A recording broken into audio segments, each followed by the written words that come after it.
Merci beaucoup et bonjour à toutes et tous. Je suis très heureux d'être parmi vous pour parler un petit peu de la commune, dont on fête les 150 ans, qu'on commémore ou qu'on célèbre, à chacun sa formule. Et je pense que, pour commencer, on pourrait déjà réfléchir à l'étymologie même du mot de commune, qui est lui-même un mot déjà très intéressant parce que bien avant la commune, qu'on connaît tous, de 1871, c'est un mot qui est très ancien. Et c'est un mot qui est déjà synonyme de révolution, d'insurrection, de changement. C'est un mot qui vient des temps médiévaux. Et déjà au Moyen-Âge, lorsque l'on regarde un petit peu les synonymes de ce qu'on appelait ce qu'on appelle aujourd'hui les révoltes, eh bien on retrouve les mots de tumulte, les mots d'émotion, les mots de commotion, et on retrouve le mot aussi de commune. Parce que la commune, d'abord, c'est au Moyen-Âge un moment d'émancipation. D'émancipation des communes, comme leur mot l'indique, comme le nom l'indique, et vis-à-vis des seigneurs. Au départ, c'est une population qui s'organise pour ne plus être victime de l'arbitraire, on va dire, des seigneurs, et qui reprennent d'une certaine manière le pouvoir, ou du moins qui décrètent une certaine forme d'autonomie. Et c'était extrêmement lié aussi à un autre mouvement qui naît à ce moment-là, donc on est déjà à partir du fin du XIe, début du XIIe siècle, de ce qu'on appellera plus tard les corporations et qu'on appelle les métiers. Quand les métiers ont commencé à s'organiser, donc quand les travailleurs de l'époque ont commencé à s'organiser à travers toutes ces associations, qui portent des noms très divers et variés en fonction des régions, et qu'on a appelé corporations plus tard pour simplifier. Donc ces communes, elles naissaient aussi avec à l'époque le soutien du roi qui voulait lutter aussi contre les pouvoirs et les potentats, l'importance des seigneurs, et elles naissaient et elles permettaient aussi aux habitants d'avoir leur propre justice, d'avoir leur propre milice et de prendre aussi des décisions à l'échelle locale. Donc c'est quelque part des choses que l'on retrouve ensuite dans le mouvement communaliste, cette idée de réorganiser la justice, cette idée d'organiser aussi une milice, qu'on appellera la garde nationale, qui est née sous la Révolution française, et de prendre des décisions et de s'auto-organiser. Bien sûr, comparaison n'est pas raison, et le Moyen-Âge était le Moyen-Âge, le 19e siècle et le 19e siècle, le 21e siècle et le 21e siècle, mais je trouve que déjà, ce qui est important de constater, c'est que ce terme est quand même lié à une histoire longue, qui est celle du peuple, et cette histoire longue, elle est celle aussi d'un peuple en action, d'un peuple insurgé, d'un peuple qui va se révolter. À Paris, en 1358, le peuple s'insurge. Au même moment, il y a la jacquerie qui se réveille. Donc, la tradition insurrectionnelle du peuple français, elle date pas d'hier. Et elle refait surface, évidemment, en 1871. Si je puis me permettre encore un petit peu d'histoire, je pense que la Commune de Paris ne peut pas se comprendre si on ne l'inscrit pas déjà dans une histoire, dans un processus révolutionnaire et dans la succession des révolutions que la France a connues. 1789 et 92, 1830, 1848 et 1871. Puisque déjà, dès 1789, lorsque le peuple se révolte, eh bien, le terme de commune va refaire son apparition. Déjà, quand le 14 juillet 1789, il y a cette fameuse prise de la Bastille, cette fameuse insurrection parisienne, que font les Parisiens? Ils s'organisent et ils font renaître la commune. Et ils vont désigner un maire de Paris, qui était Sylvain Bailly. Sylvain Bailly, c'était un député du tiers-état, puisque peu de temps avant, les États généraux avaient été réunis par le roi, c'est le début de la Révolution française. Et d'ailleurs, les députés du tiers-état avaient dit, au départ, ils s'étaient décrétés chambre des communes. Et puis après, ils avaient trouvé un terme plus adéquat et qui est resté aujourd'hui, qui est celui de Assemblée nationale. Les députés représentent l'intégralité de la nation, l'intégralité du peuple français. Ils sont donc une Assemblée nationale. Mais au départ, ils disaient Chambre des communes. Et quand éclate le 14 juillet 1789 l'insurrection parisienne pour résister au roi qui lui-même résiste à la Révolution, eh bien, on fait renaître la commune, on nomme un maire à Paris en la personne de Sylvain Bailly, et on crée aussi une milice qui s'appelle la Garde nationale et qui est dirigée à ce moment-là par le marquis de Lafayette. Donc nous sommes dans des institutions qui demeurent, même au départ, assez bourgeoises, et qui vont être, d'une part, certes, la cheville ouvrière de la Révolution au départ, mais qui vont ensuite devenir un pouvoir, et un pouvoir autonome, presque autonome, et lié aussi à la monarchie constitutionnelle. Tant et si bien d'ailleurs qu'au bout d'un moment, cette commune de Paris va elle-même tirer sur le peuple insurgé, puisque le roi prête serment à la Constitution le 14 juillet 1790, l'année d'après, avec d'ailleurs une fédération, c'est là qu'apparaît le terme de la fédération des gardes nationales, qui prête tout serment avec Lafayette, tout le monde est content, et en réalité, eh bien, le roi, par jure, ne va pas respecter son serment. Vous le savez, il va essayer de s'enfuir, il va essayer de faire en sorte que les monarchies européennes coalisées attaquent la France pour restaurer une monarchie absolue. Et très rapidement, le peuple français va s'organiser et va organiser la chute de Louis XVI. Et que va-t-il faire pour organiser cette chute? Organiser une commune insurrectionnelle. Commune insurrectionnelle qui va être le référentiel ensuite des communards. Et cette commune insurrectionnelle, c'est la cheville ouvrière de la deuxième révolution, celle de 1792, celle qui met en place la République, avec la Convention nationale, avec une nouvelle constitution, la constitution de 1793, dans laquelle on va retrouver des idées qui, à mon sens, sont déjà une partie du programme de ce que va être la Commune de Paris de 1871. C'est-à-dire, pour le résumer de manière un peu simple, mais en même temps fondamentale, une république démocratique, sociale, laïque et universelle. Et c'est ces idées-là qui vont ensuite mûrir dans la tête des Français, qui vont déjà avoir une première expression, je pense, déjà avec les Jacobins, déjà avec le Comité de salut public, déjà avec des gens comme Saint-Just, avec des gens comme Robespierre, qui ont déjà un discours social très avancé, qui n'est pas encore du socialisme à proprement parler, mais qui déjà considère que la République n'est pas simplement une république de propriétaires, mais que c'est une république qui est faite pour tous, qui est faite aussi pour le peuple français dans son intégralité, c'est-à-dire pour les malheureux, comme disait Saint-Just, qui sont les puissances de la terre.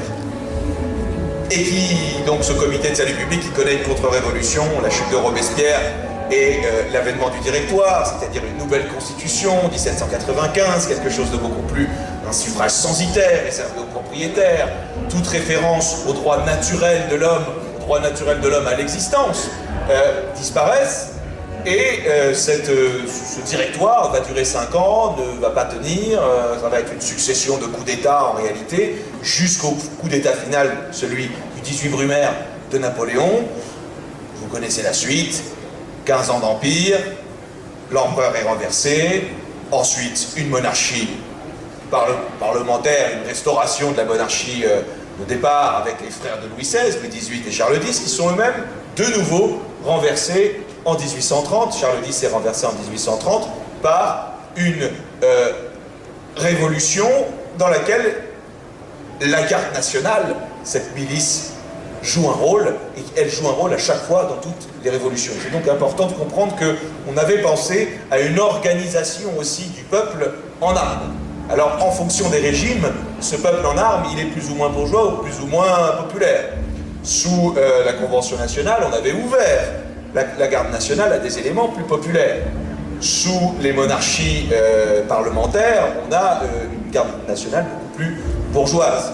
Mais cette Garde nationale bourgeoise, elle fait quand même le coup de force contre le roi Charles X, elle le renverse, et une nouvelle monarchie est mise en place, 1830-1848, c'est la monarchie de Louis-Philippe, une monarchie beaucoup plus parlementaire, bourgeoise, à l'anglaise, mais qui elle-même est une monarchie antisociale, hein, la seule législation sociale, entre guillemets, qu'il y a eu, c'est la loi de 1841 sur le travail des enfants, où on interdisait aux enfants de moins de 8 ans de travailler. Mais encore, bon, il faut voir si elle a été appliquée, cette loi. Apparemment, c'était un peu plus compliqué que ça. Il y a la loi et puis il y a son application, hein, c'est toujours la même chose. Et toujours est-il qu'on arrive à une autre révolution, celle de 1848, qui est importante aussi. Pourquoi est-ce qu'elle est importante? Parce que déjà, là, dans la Révolution de 48, il y a des thèmes qui sont remis en avant. Le thème du droit au travail, le thème de l'organisation du travail, le thème des syndicats aussi, qui ont été interdits avec la loi Le Chapelier sous la Révolution, et donc qui veulent réapparaître, enfin des embryons de ce qu'on appellera plus tard les syndicats. L'organisation des travailleurs. Et il ne faut pas oublier 1848, parce qu'en 1848, déjà, il y a plein d'écoles socialistes. Il y a le communisme utopique d'Étienne Cabet, il y a les fouriéristes, il y a les Saint-Simoniens, il y a Pierre Leroux qui a inventé le mot de socialisme, il y a Proudhon, et il y a Louis Blanc. 48 est une étape importante parce qu'en 1848, c'est la première fois que dans un gouvernement, on a un socialiste, qui est Louis Blanc, et on a aussi pour la première fois un ouvrier au gouvernement, qui est l'ouvrier Albert. Alors ça dure 2 mois, mais ils réussissent déjà à imposer leur thème.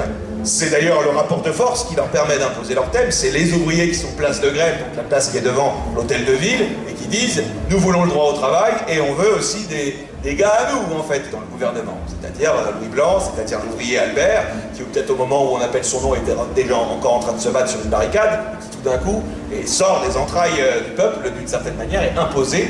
Et ces gens-là vont déjà organiser le travail, chercher à créer un ministère du travail. C'est la commission, on va appeler ça, hein. Vous savez, à l'époque, c'est pas nouveau, hein, quand on veut enterrer un thème, on crée une commission, on lui donne aucun moyen, et puis voilà, on la laisse de son côté. Ben, c'est ce qu'ils ont fait à l'époque, mais malgré tout, cette commission, même si elle n'avait pas vraiment de moyens, elle organise quand même un parlement du travail, au Sénat en plus, hein. Vous imaginez qu'avant, il y avait les vieux pères de France d'Ancien Régime qui laissent leur place à des ouvriers qui vont s'asseoir sur les sièges du Sénat et qui vont essayer de mettre en place des législations du travail et qui mettent en place des législations du travail qui sont évidemment balayées puisque 1848 est victime d'une contre-révolution en plusieurs étapes. D'abord, il y a les élections la constituante où c'est des républicains modérés qui arrivent au pouvoir, donc qui veulent modérer la Constitution, donc exige le droit au travail, limite un peu le droit à l'assistance, voilà, du bout des lèvres, un peu de charité pour donner un petit peu du grain à moudre. Et puis ensuite, deuxième acte, les élections législatives, où là ce sont des conservateurs qui arrivent au pouvoir, des anciens royalistes, des gens comme d'ailleurs Adolphe Thiers, qui a déjà joué un rôle sous la monarchie de Juillet, puisqu'il a déjà fait tirer sur le peuple lyonnais insurgé en 1834, hein, les fameux canuts, et qui reviennent aux affaires, et qui reviennent surtout les réformes de la Révolution de 48. Le suffrage universel, masculin certes, mais bon, c'était déjà une étape, et ils réintroduisent une espèce de suffrage censitaire déguisé. Enfin, c'est une république conservatrice qui se met en place. Donc il est important de comprendre que la République, c'est le socle commun, mais ensuite, quelle définition on donne de la République? Est-ce que c'est une République conservatrice? Est-ce que c'est une République libérale? Est-ce que c'est une République démocratique et sociale? Là, chacun a sa définition. Ceux qui, en tout cas, sont pour la République démocratique et sociale vont se faire sabrer par les républicains du Parti de l'Ordre, déjà du Parti de l'Ordre, avec la fameuse répression sanglante des ouvriers qui se révoltent en juin 48 et qui sont massacrés. Il y en a déjà 5 à 6 000 ouvriers qui sont massacrés dans Paris, donc on a d'une certaine manière un peu une préfiguration de la Commune de Paris. Tout ça amène à quoi? Tout ça amène à l'élection d'un président de la République, Louis-Napoléon Bonaparte, qui fait comme son oncle Napoléon un coup d'État et qui restaure l'Empire. 1851, premier coup d'État, 1852, restauration de l'Empire. Et on a là une sorte de glacis, alors partielle, parce que Napoléon III comprend quand même qu'il y a un sujet avec les classes ouvrières. Il avait compris, il était déjà un peu socialiste, plus ou moins. Au début, il avait écrit une brochure qui s'appelait « L'extinction du paupérisme ». Bon, c'était très très sommaire, mais il comprend qu'il y a quelque chose avec la classe ouvrière et il essaye un petit peu de faire quelques petites choses. C'est du paternalisme évidemment, mais il comprend qu'il faut donner un petit peu lâcher du lest. Bon, il comprend que la classe ouvrière est en train de prendre de l'importance et la classe ouvrière s'organise. Vous savez qu'en 1864 naît l'Association internationale des travailleurs, autrement dit la première internationale, et qu'il existe tout un tas d'officines socialistes ou républicaines radicales. Il y a les proudhoniens, il y a les socialistes, il y a les internationalistes, il y a ceux qui vont se revendiquer du mutualisme, d'autres du collectivisme, il y a les partisans de Blanqui, enfin il y a plein d'écoles. On n'a pas le temps de rentrer dans tous ces détails, mais les idées existent, et les militants et l'action existent aussi. Et ces gens-là, ils continuent à agir sous l'Empire. Ils agissent et ils refont déjà un petit peu surface en 1868 quand Napoléon III libéralise l'Empire et permet des réunions publiques. Et donc dans les réunions publiques déjà, on revoit ressurgir des clubs qui avaient vu leur apparition sous la Révolution française, en 1848, il y a déjà des clubs qui renaissent, des places publiques, des réunions publiques, où les gens discutent, où on voit émerger des oratrices, des orateurs qui amènent leurs thèmes, le droit au travail, la question des femmes aussi, qui est de plus en plus mise en avant, la question de l'éducation, tous ces thèmes qui vont aboutir et qu'on va voir ressurgir pendant la Commune de Paris. Évidemment, l'étape suivante, qu'est-ce que c'est? C'est la guerre. C'est la guerre en juillet 70. C'est Napoléon III qui pense qu'en faisant la guerre à la Prusse, il va très vite gagner la guerre, que ça va redorer son blason et qu'il va réaffirmer son pouvoir. Sauf que cette guerre, elle est très vite balayée, enfin Napoléon III est très vite balayé, hein, puisqu'il commence en juillet, le 2 septembre il est fait prisonnier, et comme vous le savez, le 4 septembre, les Parisiens proclament de nouveau la République à l'Hôtel de Ville. On met en place un gouvernement de la défense nationale pour continuer la guerre, défense nationale qui ne remplit pas son rôle en réalité, et qui tend de plus en plus à signer l'armistice avec la Prusse, cet armistice que refusent fondamentalement les Parisiens, que refuse la garde nationale qui est encore là et dont on a réouvert les rangs aux éléments populaires et donc à ces militants aussi républicains et socialistes. Et ces gens-là vont résister. Pendant 4 mois déjà le siège. Ou je ne sais pas si aujourd'hui on accepterait encore de manger du rat si on était assiégé. Peut-être qu'on aurait très envie de signer l'armistice. Nous aussi, c'est une question qu'il faudrait se poser, la détermination des militants et jusqu'où on est prêt à faire des efforts pour défendre la patrie ou pour défendre ses idées. Toujours est-il que rebelote des élections, les élections amènent des conservateurs au pouvoir, un chef de l'exécutif, Monsieur Thiers, qu'on appelle Foutriquet, roi des capitulars. Capitulars pourquoi? Parce qu'il veut signer l'armistice, armistice qu'il signe, mais les Parisiens refusent. Et malgré les provocations de Thiers, malgré sa volonté de supprimer la solde de la garde nationale, malgré sa volonté de saisir les canons parisiens, eh bien, les Parisiens vont résister. Dans la nuit du 17 au 18 mars, il envoie la troupe pour se saisir des canons qui avaient été payés par les souscriptions des Parisiens et pour arrêter les chefs révolutionnaires. Il arrête le principal d'entre eux, Blanqui. Mais malgré tout, quand les troupes arrivent, la population parisienne résiste, les femmes de Paris d'abord, la garde nationale ensuite, résistent et, vous le savez, la troupe fraternise au lieu de tirer sur les insurgés, c'était l'ordre qui leur avait été intimé, eh bien ils refusent. Et c'est le début de la Commune, de cette aventure des 72 jours. D'abord 10 jours où la garde nationale organise des élections. Et il serait intéressant d'ailleurs de relire le texte qu'il publie sur les élections, les conseils qu'il prodigue à la population avant les élections, et puis ce conseil de la Commune élu donc aux élections du 26 mars et qui proclame officiellement la Commune le 28. Ça a déjà été rappelé, mais on va revenir rapidement sur les grandes réformes du programme de la République démocratique, sociale, laïque, universelle.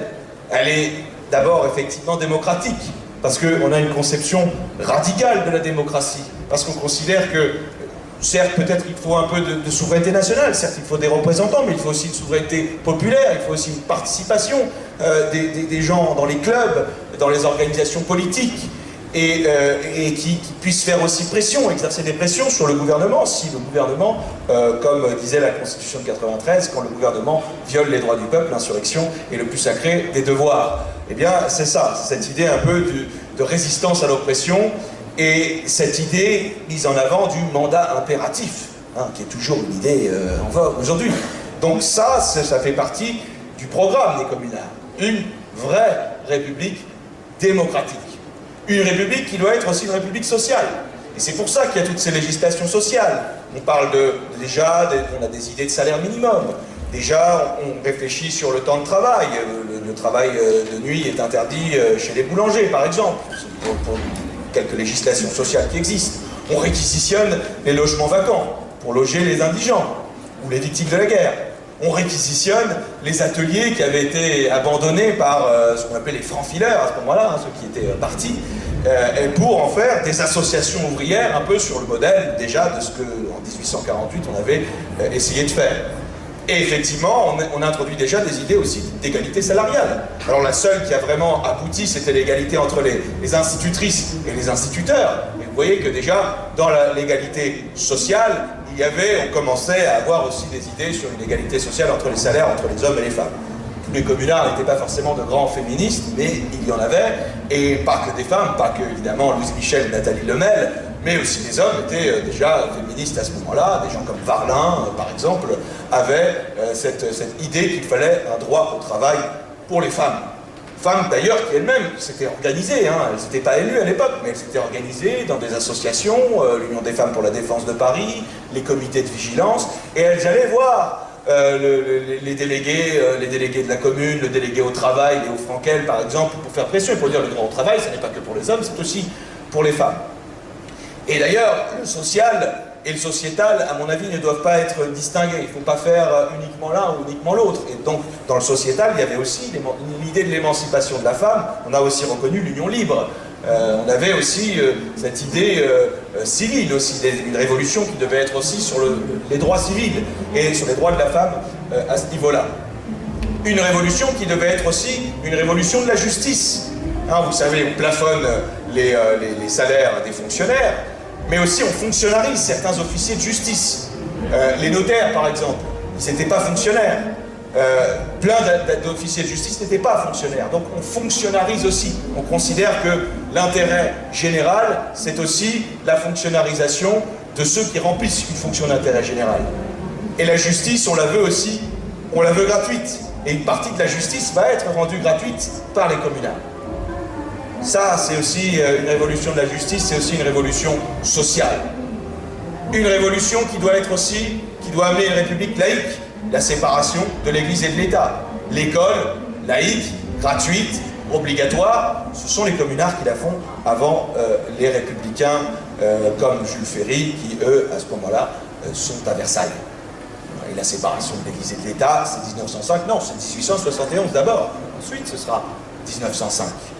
Et sur l'éducation, d'ailleurs, il n'y a pas que cette idée de la laïcité, il y a aussi, et c'est une question que peut-être qu'on pourra aborder ensemble ensuite, la question de l'éducation intégrale, qui est un sujet à l'ordre du jour, je pense. Est-ce qu'on est arrivé à l'éducation intégrale? Qu'est-ce que c'est l'éducation intégrale? C'est le fait de dire que si l'on travaille à l'école, on doit travailler sur tous les aspects de la vie, pas simplement les aspects académiques, qui sont évidemment fondamentaux, mais aussi les aspects manuels. Hein, le travail, c'est le travail le travail intellectuel, le travail manuel, tous ces éléments-là doivent être vus, et ça fait partie des idées du programme des communards. Et enfin, et je conclurai là-dessus, c'est une république qui est une république universelle. Universelle parce que l'internationalisme des communards s'articule très bien avec le patriotisme des communards. Et qu'on a à ce moment-là, j'ai parlé de Léo Frankel par exemple, c'était un juif hongrois, il n'était pas de nationalité française. Il y avait des garibaldiens, il y avait des gens qui avaient fait la guerre de sécession, qui avaient fait les guerres d'Italie, qui étaient allés se battre peut-être avec les Irlandais, qui avaient soutenu les Polonais en lutte, et puis il y avait des gens qui venaient par exemple, des Polonais qui étaient là, comme Dombrowski par exemple, des généraux de la commune, qui étaient là. Donc il y avait cette idée-là, qui existait déjà sous la Révolution française, et on renoue avec cette idée de l'universalisme, cette idée que la patrie française, elle se construit non pas sur le sang, mais sur l'idée d'une communauté civique, et que c'est en adhérant à cette communauté civique, c'est en adhérant à la République en somme, qu'on devient français. Ça, je pense que ce sont les thèmes, les grands thèmes. Je n'ai pas le temps de rentrer dans tous les détails et je ne veux pas monopoliser la parole puisque je parle déjà depuis bien longtemps. Mais ce sont peut-être des thèmes qui sont des thèmes de la commune, mais qui sont toujours des thèmes d'actualité. Peut-être qu'on pourra en discuter tout à l'heure.